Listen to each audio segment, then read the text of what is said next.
Starting with Zach. Hey everybody, I'm Zach Tyler Eisen. I was the voice of AANG. Hello, ZUKO here. What's up, you guys? I'm Dante BASCO. Hello, I'm Jack DeSena. I was the voice of the mean sarcasm guy. Just a guy with a boomerang, SOKKA. Hi, I'm Janet VARNEY. I got to do the voice of KORRA in The Legend of KORRA, and thank you. I co-host the Avatar podcast, Braving the Elements with Dante BASCO. Yes. Hello, I'm Greg Baldwin, and I do an impression of Mako Iwamatsu. Greetings, peasants. It is I, the Fire Lord AZULA speaking. I'm Grey DELISLE, and I'm a people person. Hello, I am your favorite Kyoshi warrior, SUKI, aka JENNIE KWAN. My name is Olivia Hack. I voice Ty Lee, and your auras are all very pink. Please tell me you're all here to kill me. I play May. Hello, I'm Andre SOGLIUZZO, and I am the voice of Hakoda, as well as King BUMI, everybody! So did anyone else just get chills from hearing all that live? I love it. So now that we know who you are, it's easy to forget, there's real people behind the voice of these iconic characters, right? So my first question is just how did you get involved in the show in the first place? Whoever wants to go. Not everybody jump up. I mean, we all got involved kind of at the same time, just in the traditional actor process. You audition, you don't really know what the thing is you're auditioning for or how big it's going to be, and yeah, I don't know, right, guys? Yeah. Yeah.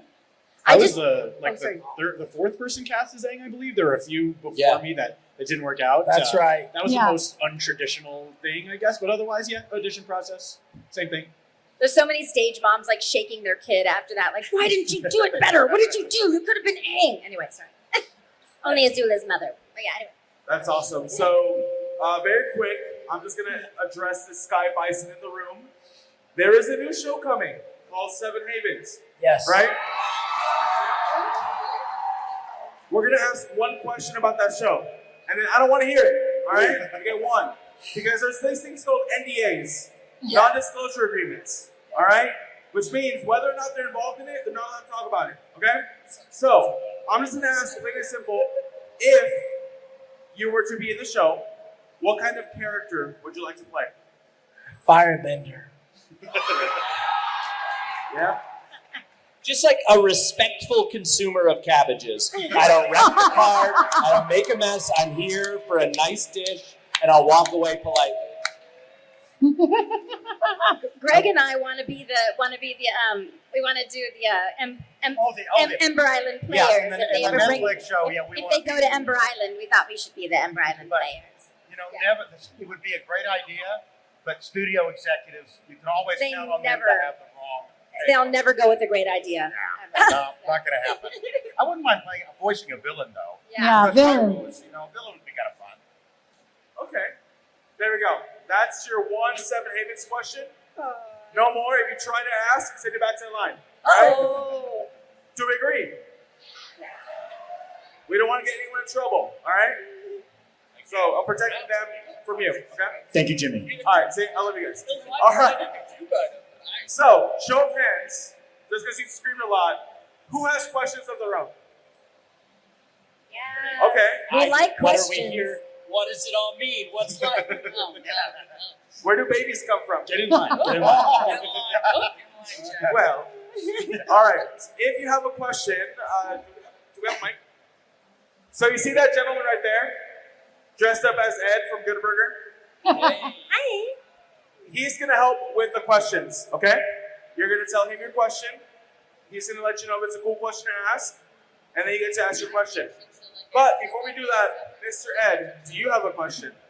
Ooh. Yes, you. Nice. All right. I wanted to be a good friend because I love him. All right, so let's line up right here in front of Ed, please, if you have a question. Oh boy. Just make sure you remember my rules from earlier, all right? Also, they're human, so they might not remember every single detail from the show. I'm sorry. I can't figure it out. That's so funny.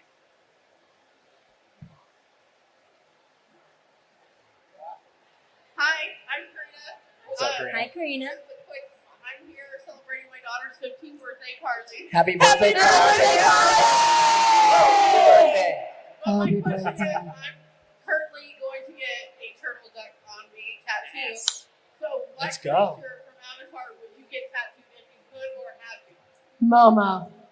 I think the only one with an avatar tattoo here is Greg Baldwin, right, Greg? Show him, Greg. I also Yes. have Clone Wars and Fallout 4 as well. I'm branding myself. I'm shameless, completely Greg shameless. has a white lotus tattoo. I would get Appa, but specifically Sokka's terrible bug drawing of Appa. That's so good. I'm getting like knuckle tattoos, Appa Momo. That's awesome. Straight up. Hi, my name is Antoinette. I have a question. Who here can be outside of the cast too? Who here has the most punchable face? Oh. Avatar: The Ooh. Last Airbender or KORRA? Oh, who was the most Thorn shade. Thorn shade. Punchable. Punchable face. I mean, I would say ZUKO. Okay, all right. I already got He him. breaks up with me because he's not Most bright. punchable face? Punchable face. I thought Yeah. you said punctual face, and I was like, I'm very punctual. We're the perfect party guests. I like that answer, Greg. Way to turn it around. Well, I'm going to answer the earlier question first, which is, who is my favorite creature? Of course, it's Flopsy. I mean, come on, people, wake up. And I would love a full Flopsy, like, onesie sort of, sleeping gear to sleep in. I would love that. Punchable face? I don't know. I don't want to punch anybody in the face. Just Nazis.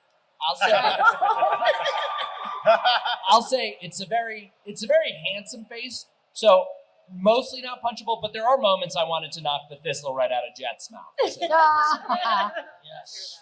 Love to see that thing go flying. My brother Ozai has a very punchable Ooh. face. Very punchable face. Don't talk about my father that way. You're a quitter and a loser. You'll never And you're crazy and need to go down.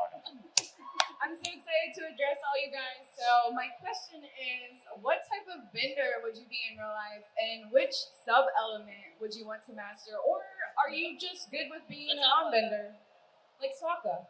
I think It's an honor. It's an honor. he's a boomerang bender. I think Ty Lee is one of the most powerful non-benders because she can take away bending. So it's kind of like up here, blood bending's kind of cool. But I don't know. That's like black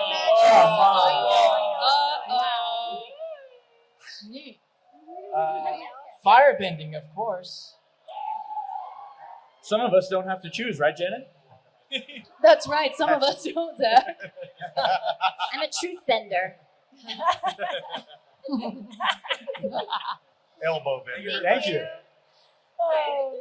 Hi, thank you. So my question is, when you guys got the role, did you guys think this show would blow up like it did? Yes. When she first got KORRA, I was like, oh my God, because we're really good friends. We were really good friends before that and after. But when she got the part, I was like, oh, we're going to do so many cons together. We can share a hotel room. And now we're so tired at the end of the night that we're like, I love you. I can't even go to dinner with you. I'm going to go to sleep right now. I love you. It's great. No, we had no idea the show was gonna. I mean, I don't think any of us had any idea the show was gonna be what it became. I thought it was cool when we were doing it. Yeah.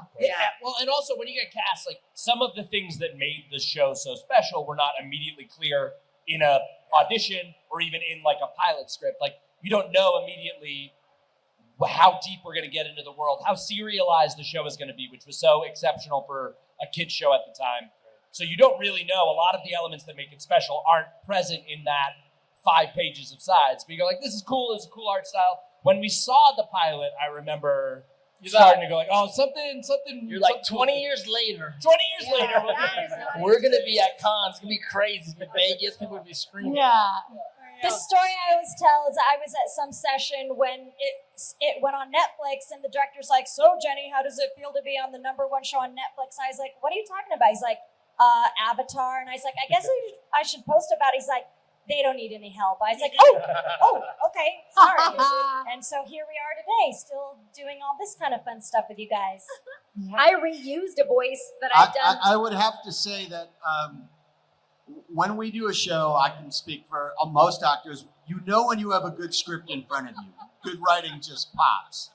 But the effect, so you have fun doing that show while you're doing it. Great team of actors. We had the wonderful Andrea Romano directing us. So we knew it was a really good project. But the impact something has on all of you, we don't really know. And even if someone said, how does it feel to be on the #1 show? Honestly, that had zero impact on me or my career for years until you guys came of age to share with us what the show meant to all of you. And also the fact that it now is on Netflix, you who have kids can show your kids what you grew up watching. I didn't watch Nickelodeon, so the impact was kind of lost on me until really within the past 10 years when I get the feedback from the fans and I see the effect that it had culturally and spiritually on many of you. And that's really wonderful for all of us. So yeah, we don't know, but we just hope something blossoms, and this certainly did. You know, I think one of the reasons the show is this resurgence of the show's popularity is, it's no secret that we live in increasingly dark times. And IROH says, if you look for the light, you will often find it. And I think for millions of people, including us, this show is one of those points of light in a dark time that we can look at and feel hope, if nothing else, I reused a voice. I was Padme Amidala on the original Clone Wars series for Cartoon Network. So I had just been playing her when I had this audition. So I was like, Senator Palpatine, I need to speak with you. So she kind of had that kind of voice. And then I was like, oh, well, here's another princess audition. And I just played a princess. I'll just use that voice again. I'll make it a little bit different. And I was like, what's going to happen? This is going to become like a giant thing. Nobody's ever going to hear this. And I was like, uh-oh. Anyway, so. That's great. Little did we know. Yeah. So Padme is AZULA? What? Yeah, Padzula. It's my Padme voice from the original Clone Wars. I gotta go rewatch that. Yes, it's very good. It's very good. Yeah, you're Hey there. Hi guys. Hi. My name's Winfred. So it's been a long time, but I must say, impeccable work, guys, because you guys are right. It has made a big, huge, more than we ever anticipated impact on all of us here for this show. But so my question would be mostly referring to mostly the people who've had dialogue with this actor, but this is going to be a question for all of you. I got to ask, what was it like working with Mark Hamill? Well, as a former Star Wars nerd boy and occasional Star Wars nerd boy now, oftentimes you come into a session, you don't know who's going to be there.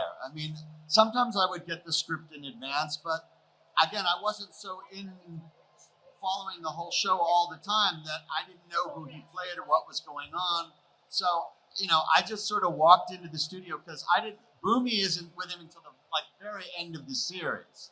So I suddenly walked in and I'm like, oh, it's Mark Hamill. And he was sitting behind me. So when we all work, it just depends where you're sort of seated. We're all isolated, so there's no overlap. But I was completely like, oh my God, yeah. But so I know we're in the same scene together, but I never actually looked at Mark while working. But it was a total thrill. Yeah.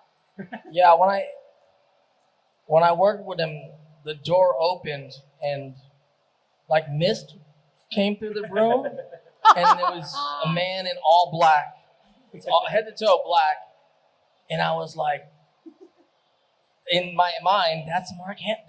He's my father, and then he floats across the room, and then we do this whole thing. He's yelling at me, he scars me. I'm like, father, no father.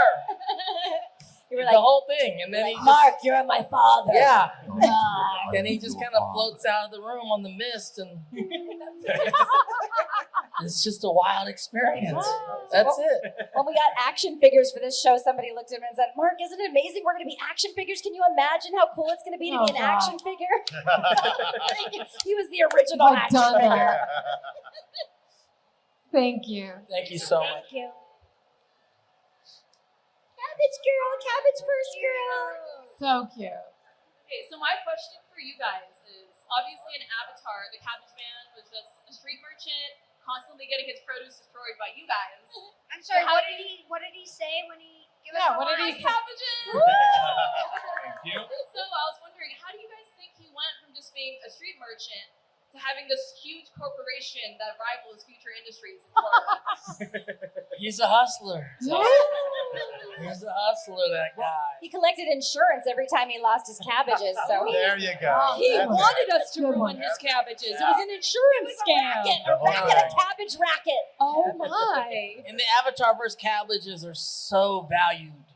Such a valuable piece of produce. Commodity. Didn't we also hear, like, don't they credit him in the Ember Island Player episode that, like, a lot of the sources that they use to write them? So I'm guessing he got a piece Yeah. of that. He got Oh, a for piece sure. of- He's everywhere. Yeah. And he was also an informer, I think, because he was trying to, like, He you did. know, Yeah. tell on everybody. He was informing a little bit. That being said, I love him. Yes, we love it. And I'm glad you brought a fake cabbage, even though it looks perfectly real. Because a lot of people bring Beautiful. real cabbages up to the table and they're so stinky. Yeah, for a long time he was carrying around real cabbages at cons, and it was a little disgusting by the end of the day. Now he has a very lovely rubber cabbage that looks very realistic. But And we it's- love it's fresh James. as a So daisy. James is our James favorite. is the James best. is Shout out amazing. to James. Yeah. And if you didn't know this, he plays the Cabbage Merchant in the live action. Yes, Yes. he does. Which you should all watch. If you've Yes. been Yeah. hesitating, We watch. can't stand each other, but we do love James. We love James. And he writes beautiful YA novels. Yes, so he you should read does. those. He's brilliant. Thank you. Thank you. I was like, YA novels. Yeah. Sorry. What is like YA? I was like, oh, hello. Do you have a question for us? Sure. How, this is for the whole cast, how did Avatar help you guys in your everyday life? Like, what were the life lessons? It's helping me put my children through college. My everyday life. Real story. Everything IROH has ever said, I think, Yeah. has been And you know, so the important. wonderful thing is about IROH, because I've memorized so many of the quotes because people want the quotes. So to have all of those quotes floating around in my head, I cannot tell you how many times in my own life I have leaned on the wisdom of Uncle IROH. I tell the story, we had moved to New Mexico away from Los Angeles. And when we arrived there, COVID hit like 2 weeks later. And I distinctly remember I was going out for a walk and I was freaking out because, oh my God, we've left our children, on either coast, there's no toilet paper. We're all going to die. This is terrible. Oh no. And I very, very clearly heard IROH's, voice in my head. And doing the line I mentioned earlier, if you look for the light, you will often find it. If you look for the dark, that is all you will ever see. And ever since then, that's sort of been my own touch point. Because on the one hand, it's a way of just saying, try to stay positive. But it's deeper than that, I think, because it also involves an active choice. If you look for the light, you have to make the conscious decision to look for the light. And once you do, good heavens, the light is all around us. We're enveloped by light. Even at nighttime, you can look up into the sky and see lights. So, yeah, IROH has, he has helped me many, many, many times. My wife tells me that, and it's one of the kindest things she ever said, that the longer I sort of live in this IROH adjacent world, the more I'm actually starting to embody the character, to embody IROH, which is, there's worse people to embody, what I'm saying? And I definitely embody him in one way. After prison, though, after prison. Yeah. I mean, for me, I was in a low point when I booked it because I had been dropped by an agent who said I sounded like a broken violin playing. Oh, A big agent. I know. I was like, oh, okay. oh my God. And I called an old friend and I was like, should I just give this up? Like, it's fine. I'll do something else. They were like, no, keep going. Find a new agent. And I was like, oh, okay. And I booked this and I was like, well, okay. And I was really like, I thought I kind of sucked, and it's fine. There are times you think that, and times you do.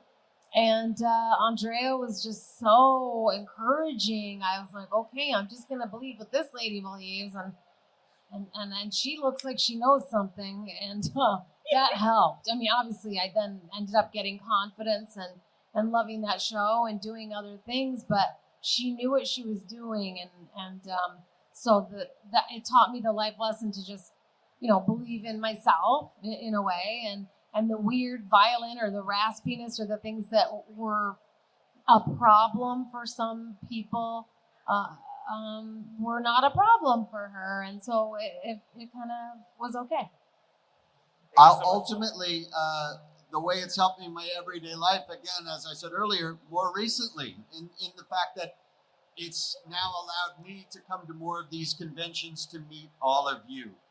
And that has been a tremendous gift over the past decade, and the feedback and the impact that I hear from you about being a part of your happiness has been a real wonderful gift that I get to experience all the time. So before this show turned into kind of the experience that it is for everybody, I wasn't going to as many cons, and they weren't letting me play with the other children as much. But, I do a lot of different things, but this show has gotten me out to you guys, and so it means the world to me for that reason. Awesome. Thank you so much for your question. Thank you. Bye, Star.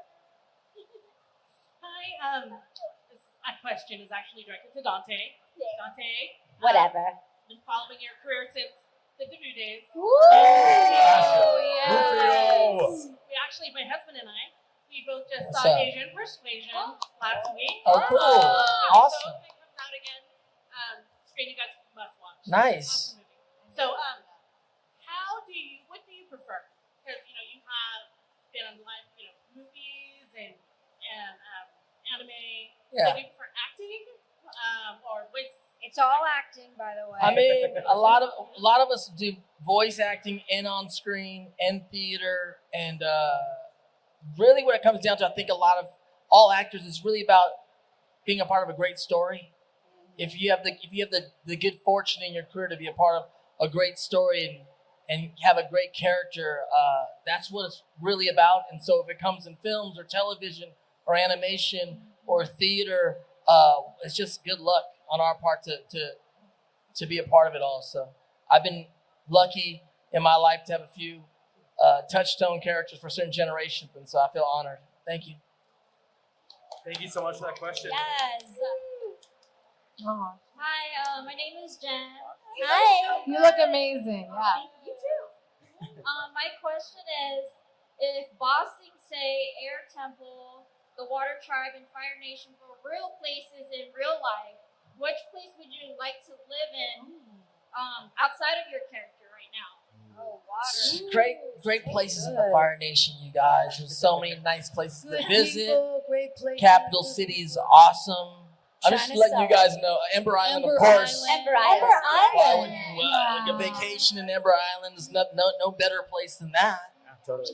I think I'd be partial to Ba Sing Se just Yeah. as a city boy, but honestly, I think too. the serene life in the air temples would just be incredible. It would do wonders for your skin.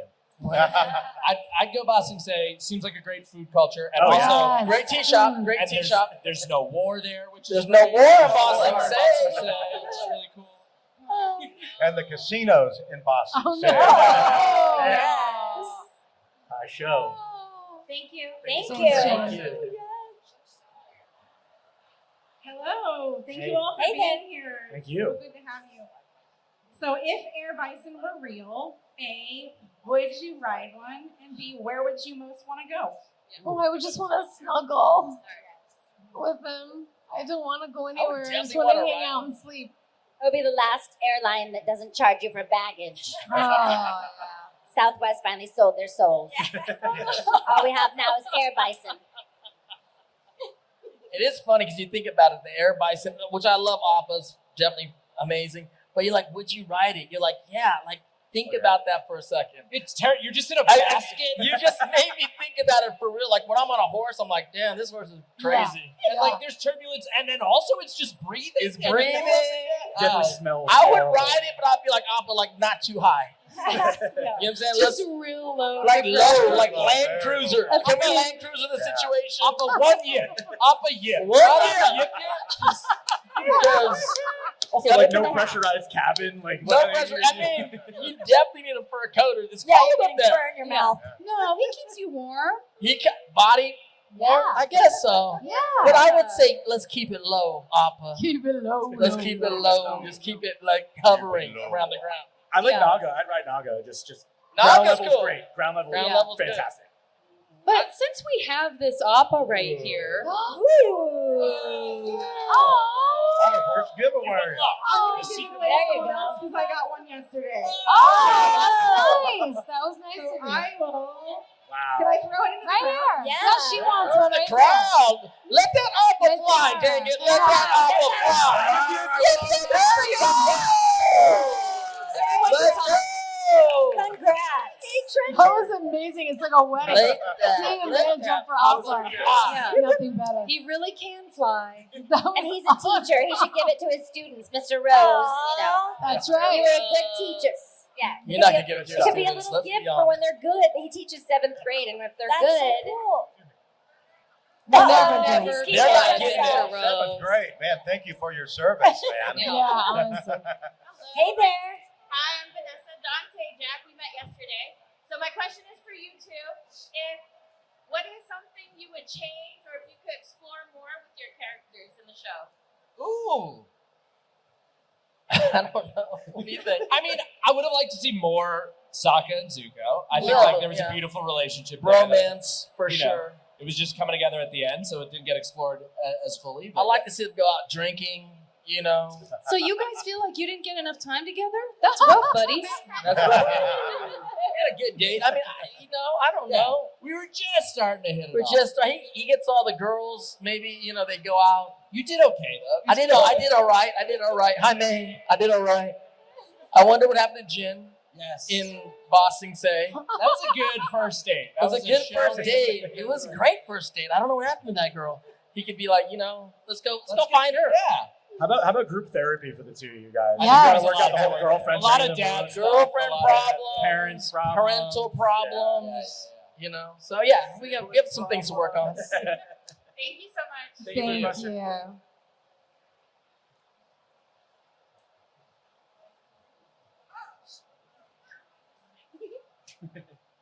Hello. Hi. Hey there. Hello.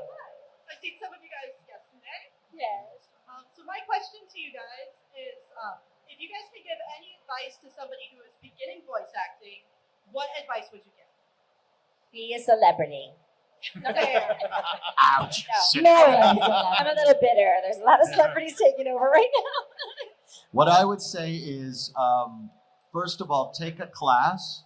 And I always say not to find out what you don't know, but maybe find out what you already do know and didn't know that you did. And take a class where you can hear not just yourself back, but the other students as well. Because that sort of healthy competition is a really good learning tool. Sometimes you hear somebody and you think, they suck, I can be better than that. Or you think, wow, they're really good, I want to be that good. And then finally, some of the legends post-pandemic are teaching on Zoom. So it doesn't matter where you live. All of you should just get to Charlie Adler. Look up that name if you don't know who he is. Charlie's one of the Mount Rushmore, and he's teaching online. And he's also insane and wonderful and also brutally honest. So you can trust what he says. That's one person I could refer you to. I don't know, is Andrea teaching? No, Steve Bloom. Steve Bloom's teaching. Yeah, so there's a few of them. Look, and that would be my first step. And secondly, always be doing, even if you're not being paid. Long before I was being paid to be a voice actor, I was an unemployed actor making really elaborate phone machine messages. But I would do take after take to get it right. So by the time I was being paid, I already had experience like correcting myself. So just the more you do, the better. It's like working out at the gym. Awesome. Thank you for that question. Thank you. Thank you. What's a gym? I've never been to a gym. A gym? The gym?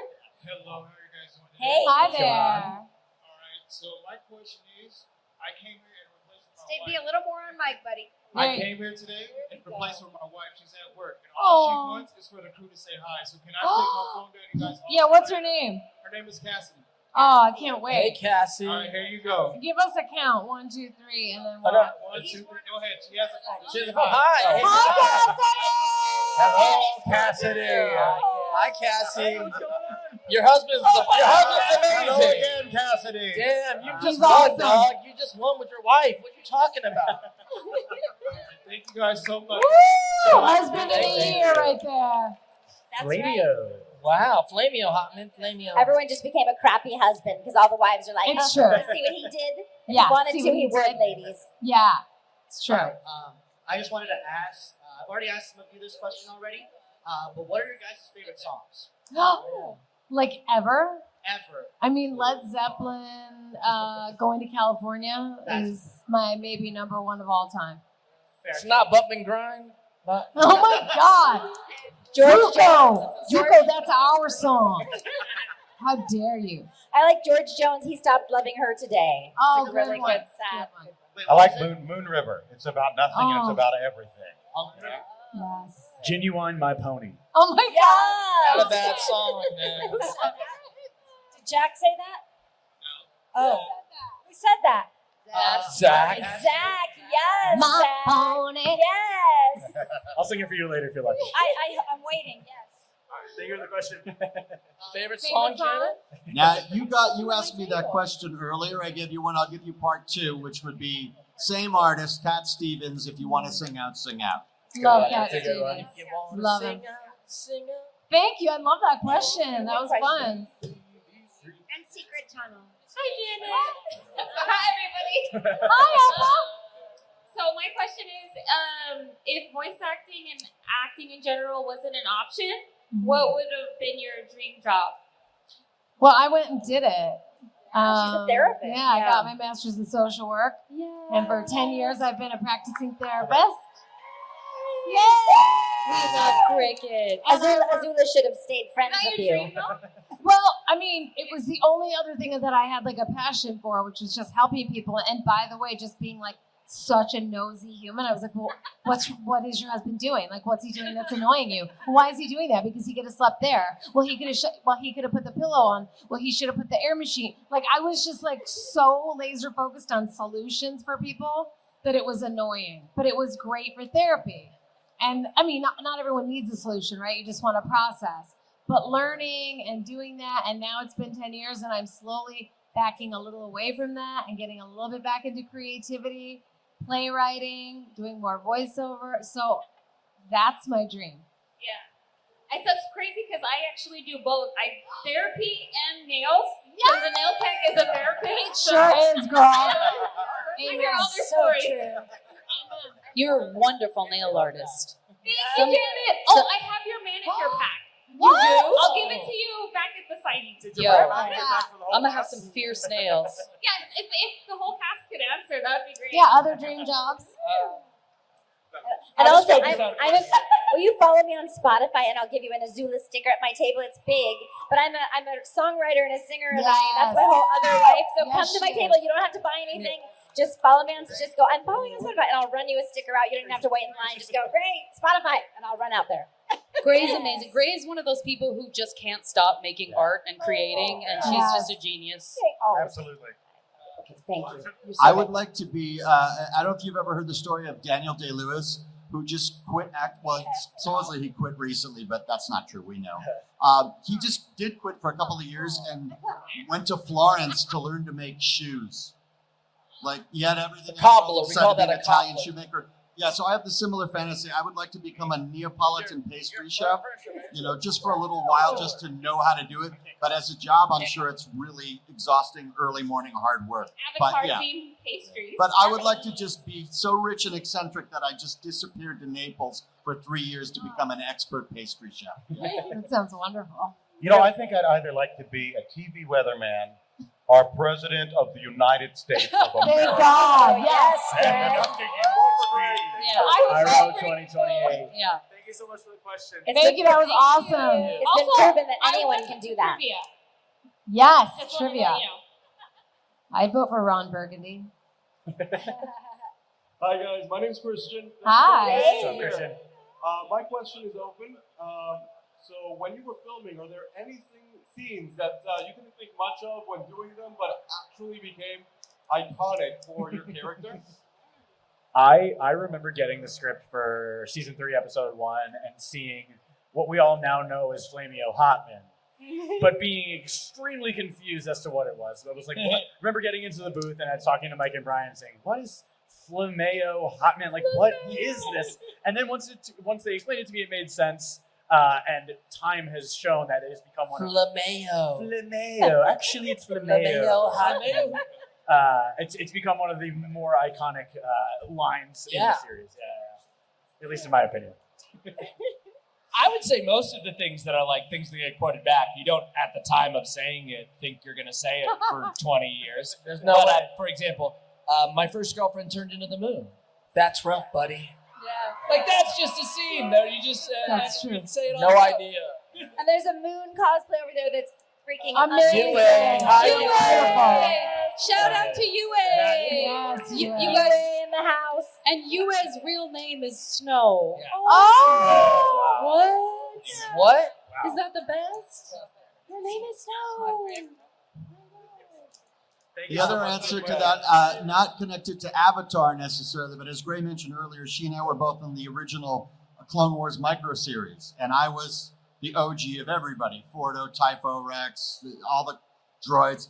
And because it's a clone army, but the thing about being a clone is get out of the way. It's really about Star Wars. So I was doing very little as possible, and Fordo on the page was just like, one on the Raptors, one on the roof. Yes, Commander. No, Commander. But then when I saw the series, I was like, oh my God, he's so badass. But you don't feel it because I was doing so little. I was always very insecure. Am I doing enough? But now, like, the clones are just so iconic and have such an impact. But it's not because of what I'm doing. It's the bigger tableau. So yeah, with what we do, sometimes you don't know until you see the animation. This is an iconic moment, but the lines may not give you that. Thank you. Thank you for the question. Thank you. Andre's over here doing all the heavy lifting. Hello, hello. What's going on? Hi there. Oh, you can go ahead. Yeah. Go ahead. First of all, I just want to say thank you guys so much. I had the pleasure of meeting and speaking with almost all of you on the panel. Can you move the mic a little bit closer? Thank you. Yep, right there. So I just want to thank you guys for your time and entertaining, my ramblings as I was coming through. I know you guys meet a lot of people, so thank you so much for your time. Absolutely. So I guess my question would be, understanding the way that the original series unfolded, which member of the original gang do you believe's character development was most required to provide Aang with what he needed to defeat Ozai? Wow. Great question. Get that. Give him that. Kinda got it. You can give him that plus right now. ZUKO. I understand that's a loaded question. Yeah. Let's ask Aang. Let's ask Aang. Yeah. Who do you think, Aang? It was your journey. It's tough because I really want to say Aang himself because he had to do it, but I know that's not what you're asking. It took a lot from ZUKO. I mean, someone had to teach you firebending. Yeah, we're right. Someone had to teach you firebending. Yeah, but I think if we're talking about ZUKO, a lot of the credit there goes to IROH, right? True. So, That's a good answer. Aang couldn't have done it without the help of his friends, without IROH. Oh man, Nothing I would. for the cabbage merchant? Nothing at all. Listen, my man, this goes to you. That's a Excellent great question. I had the pleasure of talking to you about your stories that you've created in this universe. If you guys get a chance to talk to him, He's come up amazing. with some incredible Avatar-related lore. Thank you so much. Just, you guys saying that means the world to me. Just to be another nerd up here and to hear Oh, such we appreciate praise it. from what I've, produced on my own. We Thank you. appreciate Whoa. Thank you so much. Cheers. Aww. Thank you for that question. That was Thank amazing. you. Thank you guys very much. SOKKA basically made all the plans, and I think like it took a lot of personal growth for him to get to that place. So he kind of helped a lot too. Next question. Next question. Hi, this is specifically for Mr. Green, because you're the only one of the two characters here that Can you says. move the microphone a little bit up? I'm wondering when or how long it took you to practice saying Bonzu's full name, and if possible, if you could say it for us. That's not in there. I will need help. Bomzu, Pippa, Paddle, Appa, Dopolis, the third. I know that's wrong, but it's close. Pippin Paddleopsicopolis. No, hello. It's They are because of braving the elements, my friend. Really channeling the spirit world there. To help. Nice. No, that was a tough one. There was a cosplayer here. I saw. I did an incredible job yesterday. I was don't like, know you're if the you're first here Mr. now. Papadopoulos I've seen. No, I had to ask them to say it because I just couldn't do it. But no, again, we've mentioned Andrea Romano many times during this panel, who was our voice director. Credit goes to her for walking me through that. It was not easy. Yeah. What's funny is when that scene happened, I hadn't actually really done my homework before the session, really, and I think I skipped over the part where you say it outside the gate. So suddenly I show up in the studio, and I actually, fortunately, nailed it on the first take. And I thought, what a weird thing for this guy to say to this kid, like, "Hello, Mr. Pippin Paddleopsicopolis. What do you have to say for yourself?" And so it was very funny. But I thought, well, I guess one of the writers is Greek or something. I didn't know, But yeah, so I had no challenges with that. I won't admit how long it took me. Incredible. Thank you for that. Thank you. Hey. Hi. Look great. How are you guys doing? Good. Okay. So here's my question. This goes for anyone who wants to answer it. This might be a little bit personal for you guys. So whatever Sweet. you guys feel a little bit comfortable with. So The Last Airbender is well known for its rich story and emotional impact on the part of your guys' great voice acting. Given that the show has its incredibly emotional and tough moments, how did you guys, anyone, get into the mindset of some of the most deeply impacting moments? For example, Ray, during AZULA's breakdown. I was fine. I didn't have a breakdown. That's Just one all right. bad haircut. That's all. Look up personality disorder. I know. You'll be fine. I needed an IROH in my life and some medication, and I would have been fine. I ran away and froze myself in an iceberg for 100 years to prepare for the role.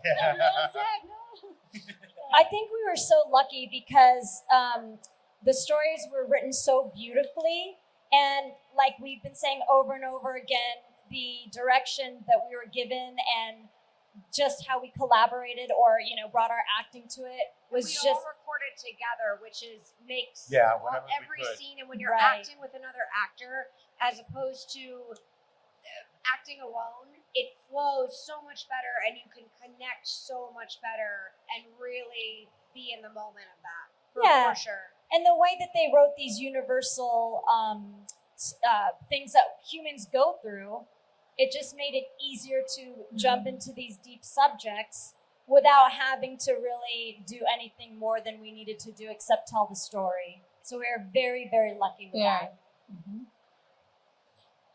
I mean, we're actors, but there's a lot of trauma. I mean, I think with ZUKO, he became a special character for a lot of people because he really got to go through his abuse and his trauma and get to the other side and even get into the places where he can really confront his abuser, which a lot of us that have been through abuse don't get to do. And so myself, like many people out there, have gone through a lot of abuse and trauma. And even while I was doing the show, so tapping into that, I think a lot of that is in the DNA of ZUKO. And so it's one of the reasons why I think the characters become special to myself and to others. Thank you. That was a beautiful answer. Thank you so much. Quick thing, Dante, one of my coworkers sounds exactly like you. Really? Whoa! Uh-oh. You stole my voice. We have time for one, maybe two more questions. One, maybe two more. Hello. Hello. Throughout the Avatar and KORRA, which all of you, favorite season? favorite season. Oh. My favorite season is season 3 because to me it just all leads up to season 3, right? And that's when it just like is on fire nonstop. Yes. My favorite episode, The Beach, is in season 3. Like and it's all about that finale. Book of Fire. Book of Fire, Olivia. You're right. The season of Fire is the best season. I would agree, season 3, and I think that the finale was as perfect as a finale could be. And I really think, I wish the writers from Game of Thrones maybe had learned a lesson from the writers of Avatar: The Last Airbender in terms of how to end the show properly. They learned other things from our show. They Bringing did. back dragons, stealing Yeah, faces, they all did. kinds of stuff. Stealing faces. Starbucks cups. Thank you. Thank you. So it's Book of 3, Fire. I think that was the answer. SOKKA, what's up? Looking good, Sokka. SOKKA. Get out of the bison's mouth. Get out of the bison's mouth, SOKKA.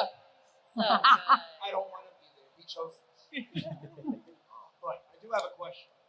For your character, either interacting with them or for themselves, what was a favorite character developing moment that you recorded? A character developing moment? Is that what you said? Yeah.